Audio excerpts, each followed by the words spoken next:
Competition is stiff in the online business world. And when I say online business, I'm talking about a business that uses the internet to attract and or serve their customers. And when I say stiff, I mean it.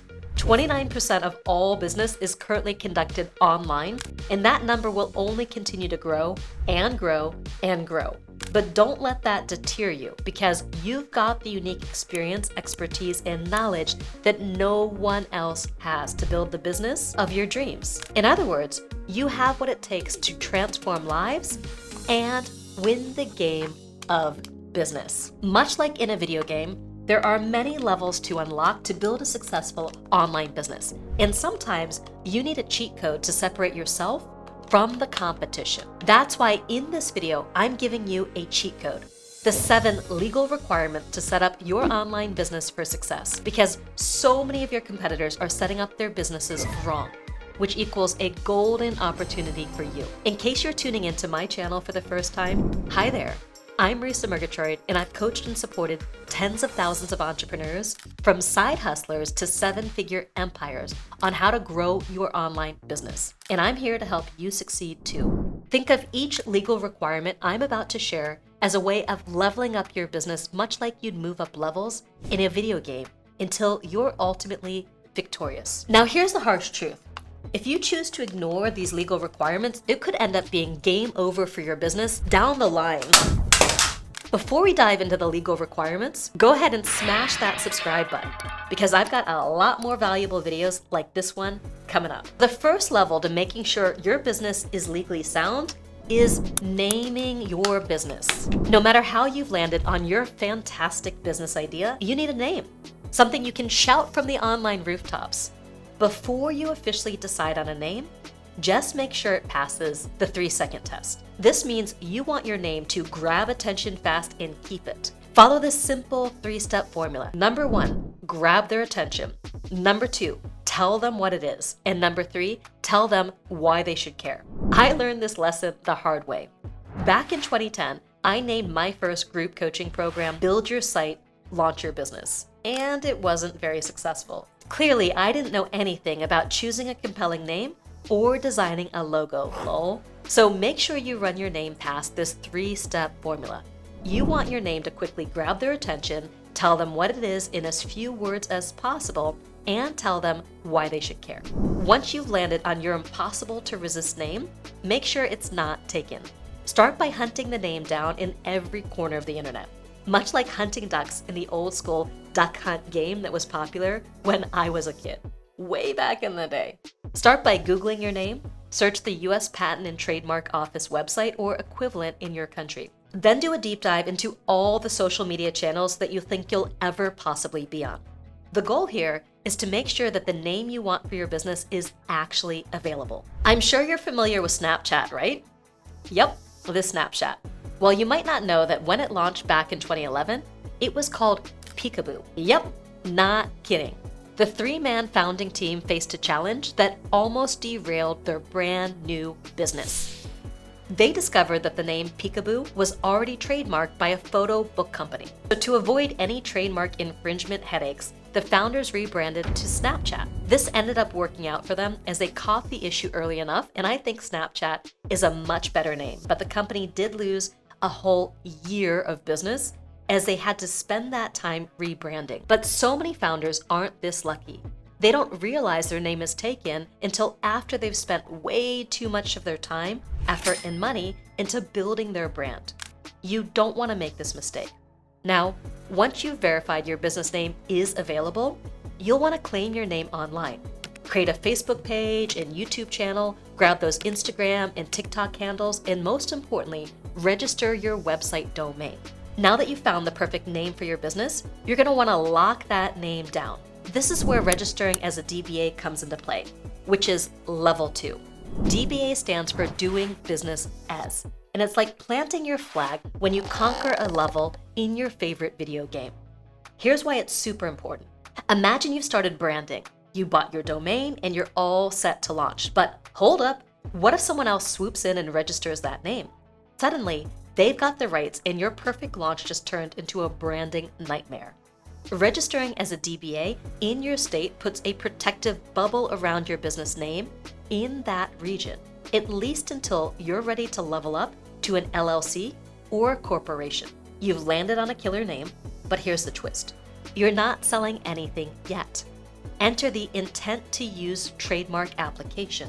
This is your way of telling the US Patent and Trademark Office, hey, I got big plans for this name, and I'm just getting my ducks in a row. Now that you've got your name figured out, it's time to dive into level 3, opening your business bank account.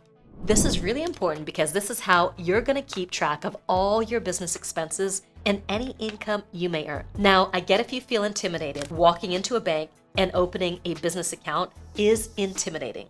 But at this point, you can keep it super simple. You don't even need to worry about applying for an employer identification number with the IRS just yet. Simply walk into the bank like this and shout, "I'm starting as a sole proprietor!" Or you can do it quietly, lol. All you have to do is open your business bank account in your name with the DBA that you're using and simply use your personal social security card. You don't have to wait for an LLC or corporate entity to start your business journey. It really is that simple. So don't put this off.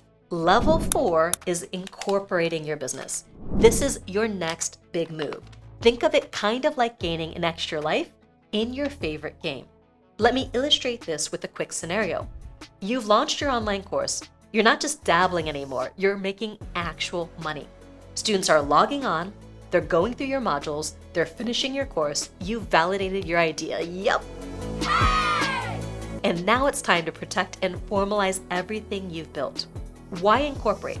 Well, once you start bringing in real income, incorporating turns your growing venture into an official business entity, whether that's an LLC, a corporation, or even an S-Corp. You're putting a protective shell around your personal assets, like your house, your car, your savings. Let's say you're a career coach, and after a few months of hustling, you're booked solid. Your advice is hot property. Incorporating could help you handle these new earnings and provide a clear structure for expanding into, say, group coaching or online courses and programs. Or maybe you want to hire other coaches under your brand or start new services. An incorporated business makes all this smoother and more secure. Don't view incorporating as just another task. See it as moving to the next level in the game of business, getting you one step closer to victory. Think of it as your foundation for everything exciting that comes next. Scaling up, securing your assets, and showing the world that you mean business.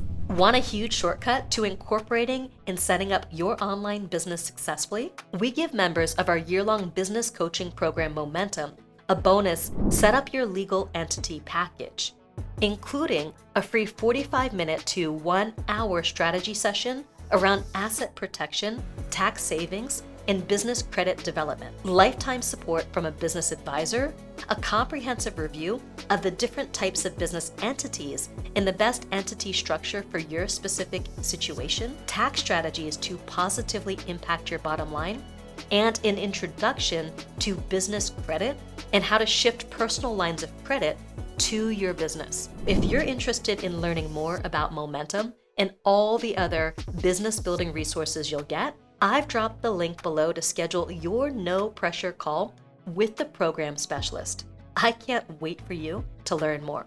All right, ready to unlock level 5? Yep, we're so close. Level 5 is all about making sure you're compliant with local laws and regulations regarding business licenses or permits.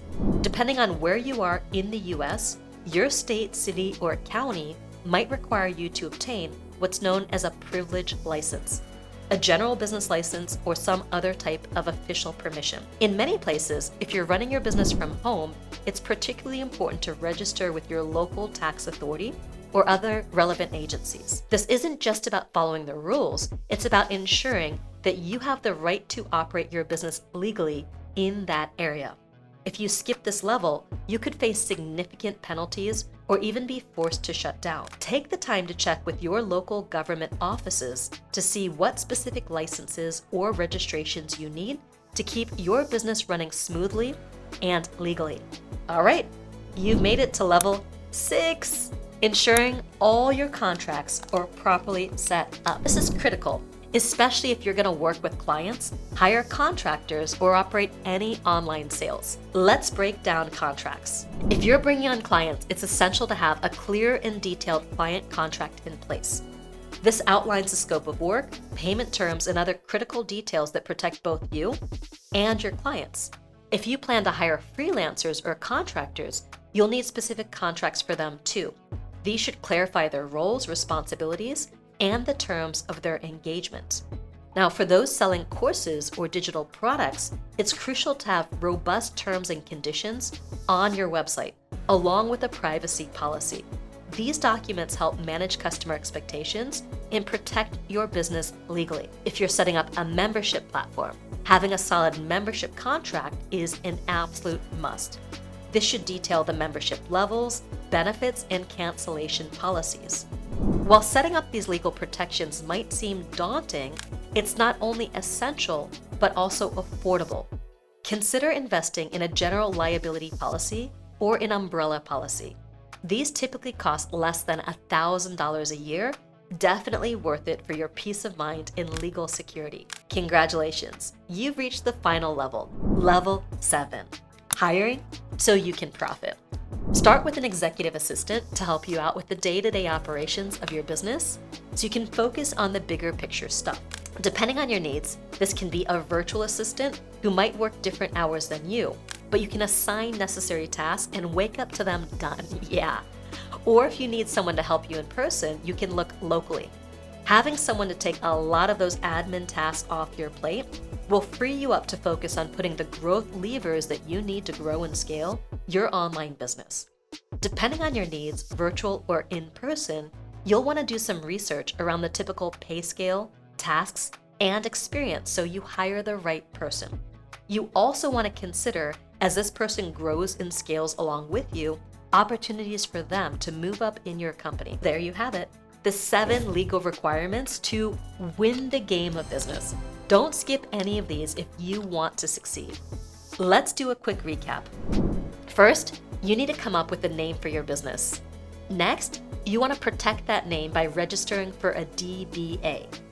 Then, you'll want to open your business bank account, followed by incorporating your business, and then you need to check and make sure you don't have to get any type of special license in your state or the locality where you're living and operating your business. Next, make sure you have your contracts in place, and finally, hire so you can profit. If you like this video, don't forget to like, comment, share, and subscribe. I'm filming more and more of these tutorials, and we're releasing 1 to 2 each week, plus valuable shorts each day. But before you go, I got a business building video that's a perfect companion to this one. I'm talking about my tutorial where I dive into 5 of the most common money mistakes and what to do instead so you can grow and scale your business. So check that one out. And don't forget to subscribe to my channel. Now go out there and live your message.